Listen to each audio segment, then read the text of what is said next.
sa kanila, Your Honor, hindi ka pwedeng mag-deliver. Bawal niya. Bakit wala? Na ito pa yung mali. Opo. Okay? Pagkatapos niya mag-deliver ng privilege speech, ni-repair sa rules. Ay, ni-repair ka agad, oh. So, Hindi pa rin napansin ng rules ni-repair. Sabi nga, hindi rin tama, hindi rin tama yun. Huwag na natin sabihin na lang natin na itala na lang natin sa journal, pero huwag nyo nang i-repair sa amin. Magkakamali tayo may dyan. privilege speech na lang, halimbawa. Ito na naman ang susunod na mali. Dini-repair sa rules. Ano rules? Ni-repair sa good government. Okay. Tama po. Kaya napunta ka kayo na sa hearing. Mali yun eh. Ang dapat na ginawa, huwag na nang i-repair sa amin, diretso nyo sa appropriation committee kasi ang pinag-uusapan is the budget. Pero dapat na may hawak. Yan. Ayun. Kaya ang napakaraming mali ngayon. Nako. So mga kabanat, ba nangyari ngayon sa ating mga congressman? Itong si Congressman Marcolita medyo mahinanakit sa kapwa niya congressman. So hindi lingid sa ating lahat na itong si congressman parang pinagtatanggol itong si BP Sara.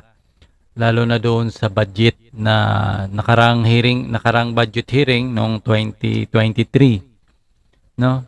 Ay itong si Sandro Marcos na nagtayo na walang kahirap-hirap na nakuha ni BP Sara itong kanyang budget noong 2022, di ako magkakamali. Hindi, 2023 nagkaroon ng hearing o ano ba 'yon? Basta nagkaroon ng budget 'yon, 2022, 2023 nagkaroon ng budget hearing na itong si Sandro Marcos ay tumayo. Pero itong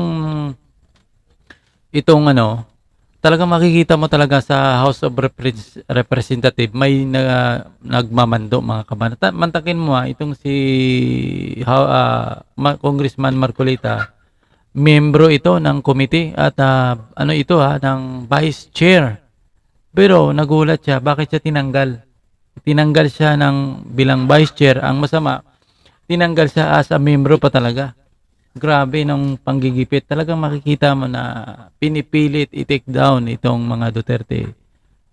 No? Nakikita mo talaga na may panggigipit sa mga Duterte. Mantakin mo yung hearing ngayon sa Kongreso, sa Senado, halos similar.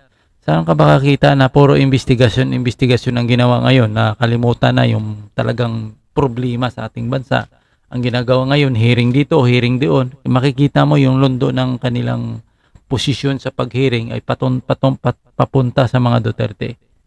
Parang kita mo talaga na gumagalaw sila parang preparation for 2028 election. Talagang gusto nilang masira itong mga Duterte. Pagdating sa 2028, wala nang makakahadlang sa kanila. Kasi ang pinakamabigat na kalaban itong mga nag-ambisyoso ito pag tumakbo ito sa 2028 election, no? Ay itong mga Duterte talaga, mga kabanat, no? Baski saan part yan ng mga Duterte, mapaanak ng tatay, for sure hindi na talaga tatakbo yan kasi matanda na. Sa part ng anak ni President Duterte, alin man dyan tumakbo, talagang natatakot itong mga kalaban talaga. So ito, panoorin niyo itong sinabi ni Congressman Marcolita. Grabeng hinanakit niya dito na kaibigan pa naman niya, no? Talagang ang gulo ng House of Representative ngayon. Talagang nagkaroon ng divided talaga. Maraming nagagamit ng mga ambisyo, yung talagang ang pagiging House of Representative dapat para House of the People yan Parang hindi na siya nagagamit. Parang nagagamit siya para sa mga personal na interest na, mga kabanat. Panoorin ko. Sinabi nila, investigation in aid of legislation. Okay. Ngayon, dahil nahuli ako, sabi ko, teka muna, Mr. Chair, pwede po ba akong magtanong? Opo. Dito po kasi sa tuntunin ng ating committee, sabi ko ganyan, sa section 2 sinasabi, bago tayo magsimula, dapat merong preliminary determination na itong pinag-uusapan natin, ito nga yung privilege speech, ay principally and directly related to misfeasance, non-feasance, and malfeasance. Kasagot-sagot nung chairman. Chairman ng committee, Sabi ko, kasi kung ang naririnig ko nga ito, pinag-uusapan nyo naman confidential fund at saka yung intelligence fund. Oo. Hindi ka ako nabanggit sa privilege speech ka ako ito. Kasi binubulungan siya ng mga Opo, ng mga staff staff, na doon. opo. Marami na siyang staff na abogado rin eh. Opo. Your Honor, sabi niya, hindi lang naman ay kaya basta sinabi niya, anything that is in connection with public interest. Yung confidential fund and intelligence funds are matters of public interest. Aha. Nandun na ako, Mr. Chair. So, did you make a prior and preliminary determination na yung pag-uusapan natin na intelligence fund at saka confidential fund ay directly and principally related to malfeasance? Malfeasance, Nasaan ka ako yung order mo? Oo. Nakalagay dito sa Section 4 at saka Section 5, gagawa ka ng order delimiting the investigation. Parang pre-trial order ito, kumbaga sa korte, sabi ko. Tama nga naman. Nasaan yung pinirmahan mong order? Kasi kanya wala ka rito. Basta't sinabi namin, merong jurisdiction. Hindi nga ganun na nakalagay. There should be a preliminary determination. Pagkatapos, i-set out mo, by means of an order, ano-ano yung parameters, bakit konektado sa malfeasance. Malfeasance ba, non-feasance o misfeasance? Kailangan mo yan. Kailangan mo ipaliwanag. May pumunta. Alam mo naman yung mga agaw doon. May gumaganyan-ganyan na naman sa akin. Nakala mo naman nakakaintindi yung mga yun. Yung isa, alam mo naman yun, hindi naman natin banggitin. Dito, ako naman, iniwan Sino kaya yun? Yung mga yun. Dahil parang doon sa punto ko, ako nangingiti sa Sa bahay. kasamang palad, kaibigan ko nga. Ayun na nga po ko, mga kaibigan nyo, kaya huwag na natin banggitin, baka magdamdam pa, no?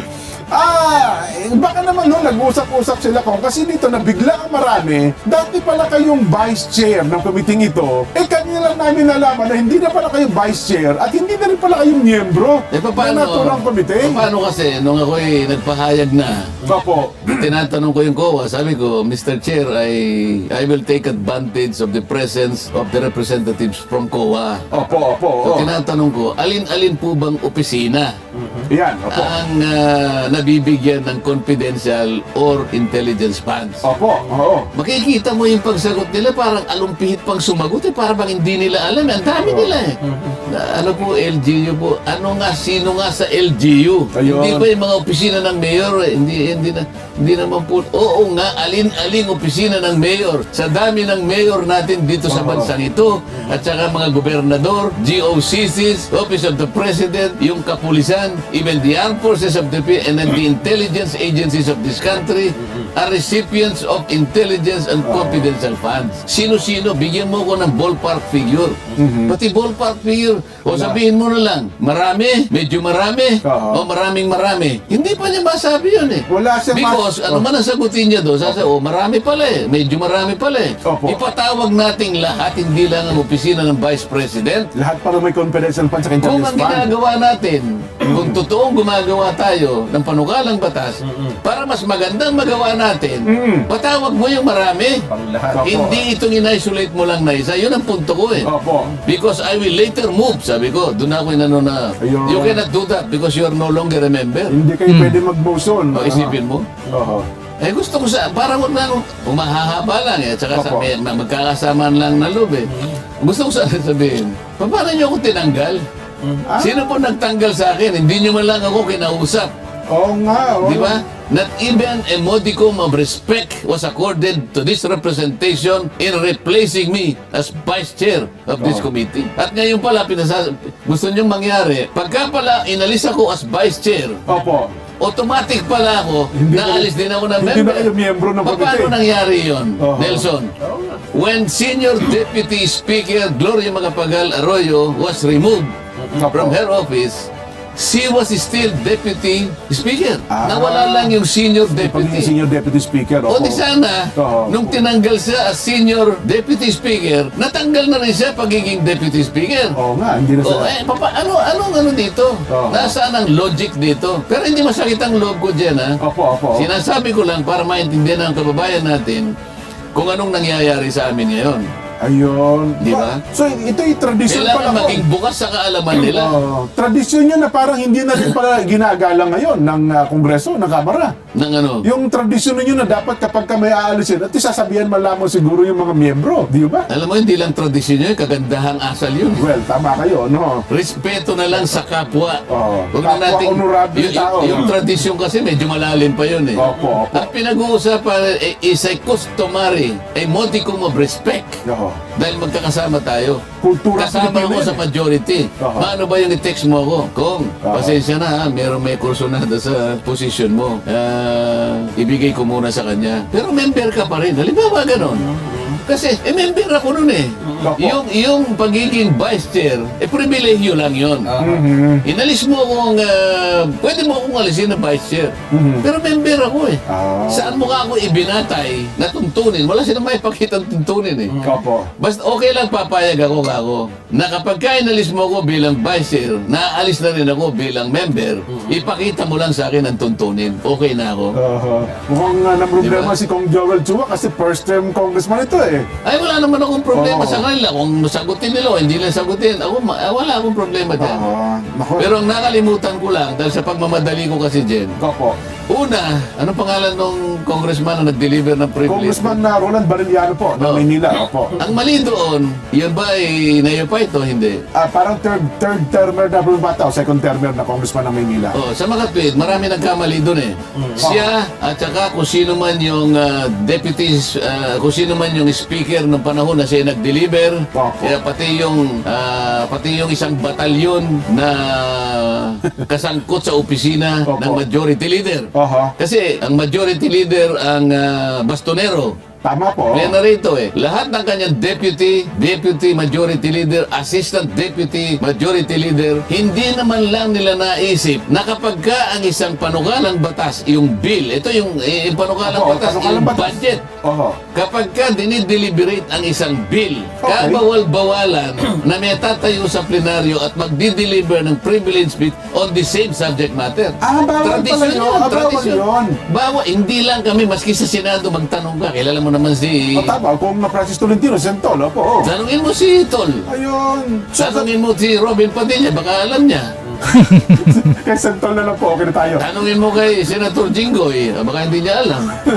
So, ganun pala ang practice, Kong. Oo, nakalimutan ko. Opo. Kasi nga, medyo hindi pa ako kumakain kanina eh. Opo, yan, sige. Siyempre, patawarin na nila ako. Dami ko rin na mga... Nakalimutan niyo yung yung notes niyo. Pumunta ako sa kuryente, nagmamadali, ang lakas pa ng ulan. Yung note ko, hindi ko dala kasi kung binubulsa ko rito, ginawa ko, wala na. So, akala ko tapos na ako. Yung minota ko na nandun sa pangatlong bahagi, hindi ko na naalala. Ayun. Ngayon, hindi pwedeng mag-deliver siya. Bawal yun. Dapat pala pinigil siya nung kung sino nakatayo sa O ang oras na yun. tanong, bakit hindi pinigil ng presiding Yung officer? presiding officer. Okay, Opo. o sige, huwag na yun kasi deputy speaker yun eh. Opo, oo. Bakit hindi pinigil ng majority leader?